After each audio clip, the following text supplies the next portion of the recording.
Liver के बारे में पढ़ा था लास्ट में। अब आइए हम आगे पढ़ते हैं। आगे हम पढ़ेंगे पेनक्रिया के बारे में। पेनक्रिया यानी कि अग्नाशय। ये ग्रंथि है, ये एक पाचक ग्रंथि है जो कि लिवर के नीचे पाई जाती है। और जो ड्यूडेनम है, ड्यूडेनम यानी कि छोटी आंत का पहला भाग, जिसे हिंदी में बोलते हैं हम ग्रहणी। तो ये ड्यूडेनम और लिवर यहाँ रहता है, लिवर के नीचे पाई जाती है। देखो ये दिख रही है, ये क्या है हमारी पेनक्रिया। इसको हिंदी में बोलते हैं अग्नाशय। ये ग्रंथि है, ये अंतःस्रावी भी होती है और बाह्यस्रावी भी होती है। अब अंतःस्रावी क्या होता है और बाह्यस्रावी क्या होता है? तो आपने पढ़ा होगा एंडोक्राइन ग्लैंड्स और एक्सोक्राइन ग्लैंड्स। वे ग्रंथियाँ जो अपना स्राव कोशिका से बाहर निकालती हैं उन्हें बोलते हैं बाह्यस्रावी ग्रंथियाँ। अंतःस्रावी ग्रंथियाँ जो किसी स्ट्रक्चर में अपना स्राव निकालती हैं उन्हें बोलते हैं अंतःस्रावी ग्रंथियाँ। तो जितनी भी हमारी हार्मोन बनाने वाली ग्लैंड्स हैं, हार्मोन बनाने वाली, जैसे कि पिट्यूटरी ग्लैंड, पीनियल ग्लैंड, और ये अग्नाशय बहुत सारी ग्रंथियाँ हैं, एड्रिनल ग्लैंड।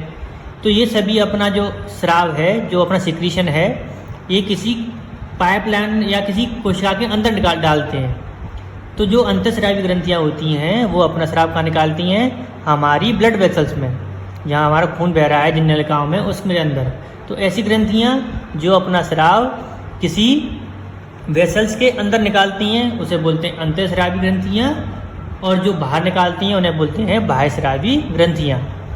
तो जो हमारी पेनक्रियाज है, जो अग्नाशय है, ये अंतःस्रावी भी होती है और बाह्यस्रावी भी होती है।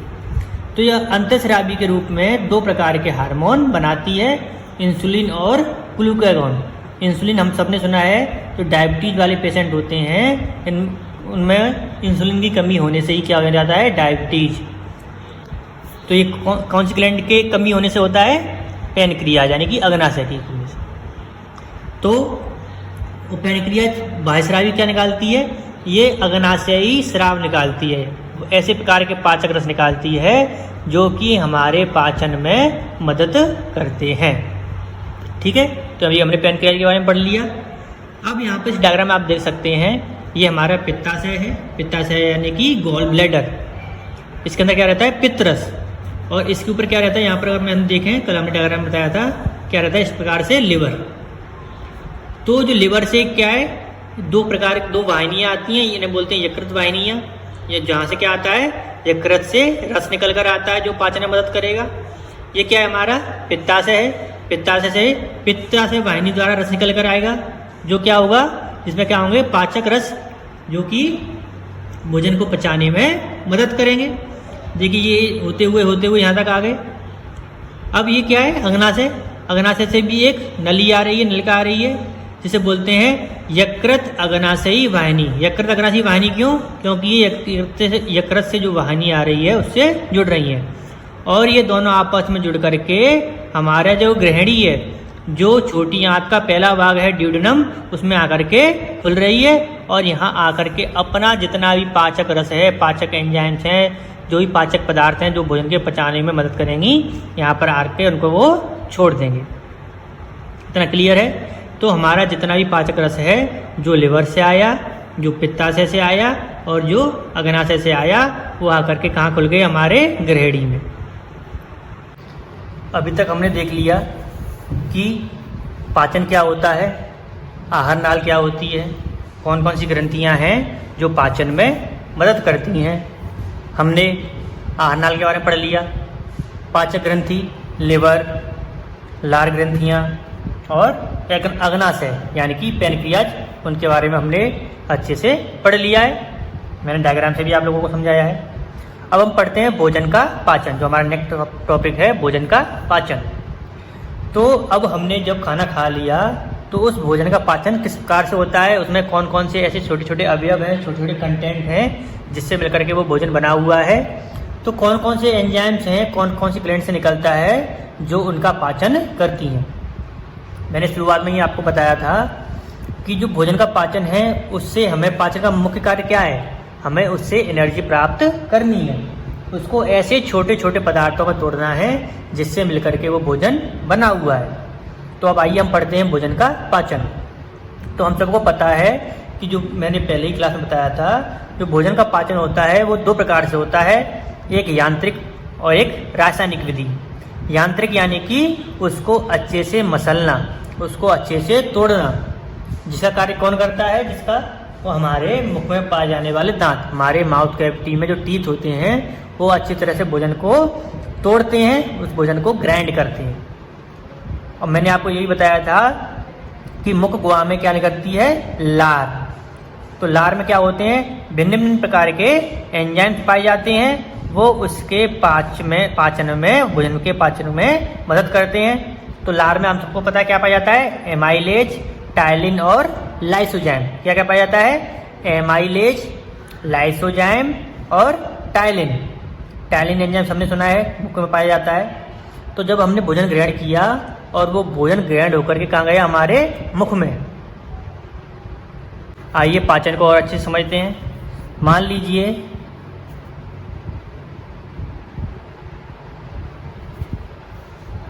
ये हमारा मुख है, माउथ कैविटी। ये हमारी क्या है, माउथ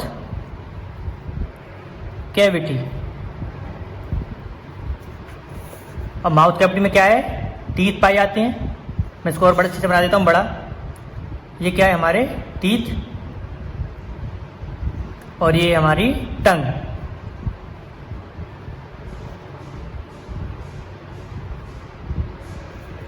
जब भोजन हम अंदर लेंगे तो क्या होगा, ये दांत और ये टंग आपस में मिलकर के उस भोजन के निवाले को अच्छे से चबाएंगे, अच्छे से तोड़ेंगे। और यहाँ पर कौन कौन से एंजाइम पाए जा रहे हैं, मैंने अभी आपको बताया, एमाइलेज, टाइलिन और लाइसोजाइम।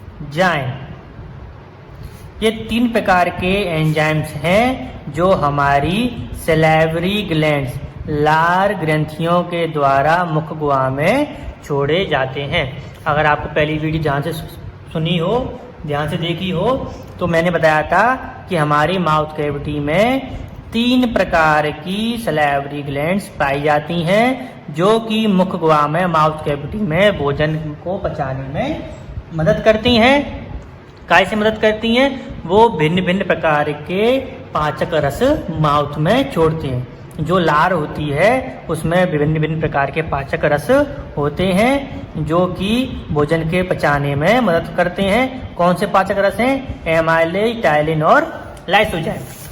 अब क्या हुआ, जब जो निवाला है वो हमारे मुंह में गया, उसको अच्छी तरह चबा लिया गया, जीभ के द्वारा उसको अच्छे से मिलाया गया, और लार में मिलने के बाद वो अच्छे से एक तरह से उसकी एक बॉलनुमा संरचना बन गई।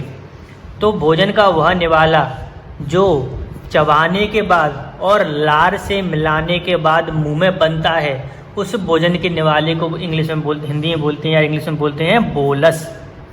क्या बोलते हैं, बोलस, BOLUS, बोलस। तो अगर आपसे कोई पूछे कि बोलस क्या है, तो बोलस,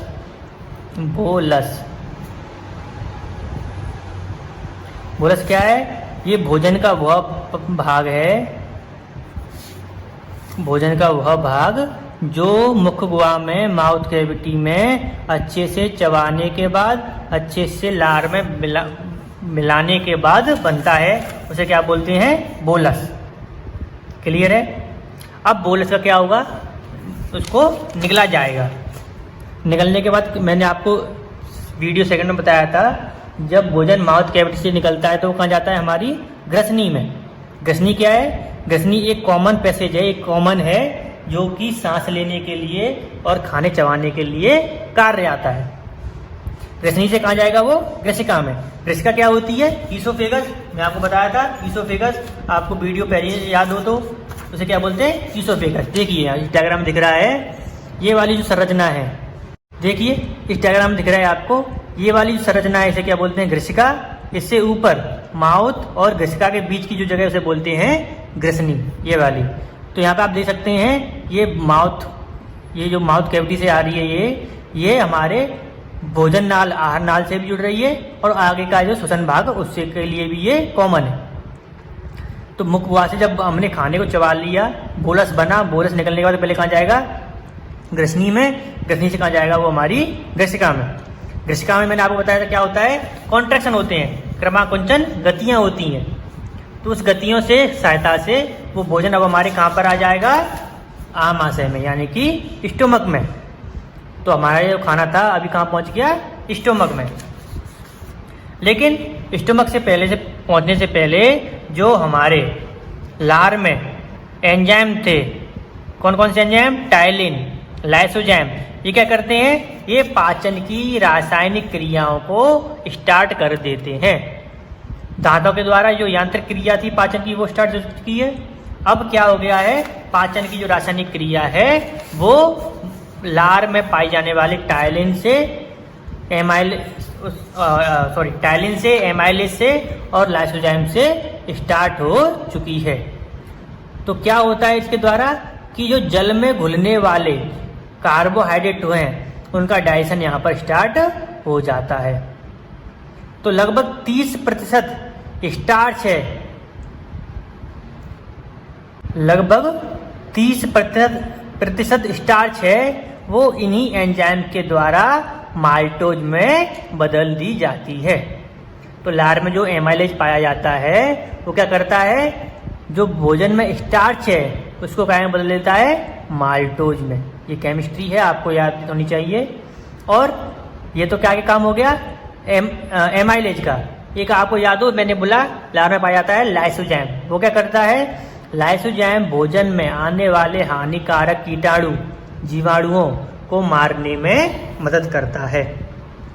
ये एक प्रकार का प्रतिरक्षा का उपाय है जो हमारे पाचन तंत्र में हानिकारक जीवाणुओं को पहुंचने से कुछ स्तर तक रोकता है।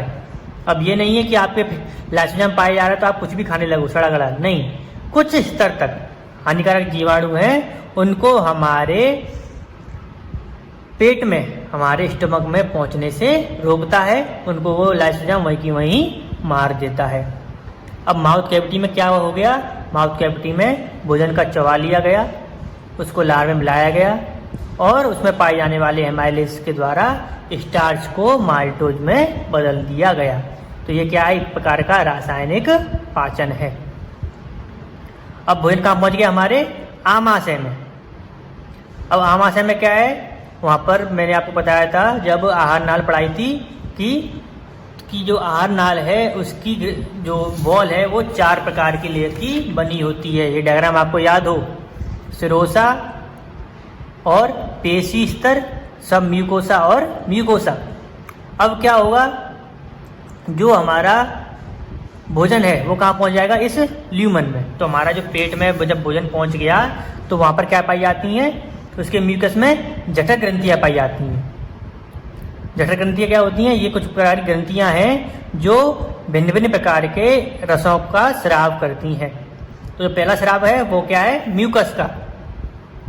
पहला क्या है, म्यूकस का स्राव करती हैं। म्यूकस क्या होता है, ये एक चिपचिपा पदार्थ है जो क्या करता है, जो हमारे स्टोमक की वॉल को तेज एसिड, हमारे पेट में अभी मैं आपको बताऊंगा, एक एसिड निकलता है हाइड्रोक्लोरिक अम्ल, जो क्या करता है, भोजन को पचाने में मदद करता है।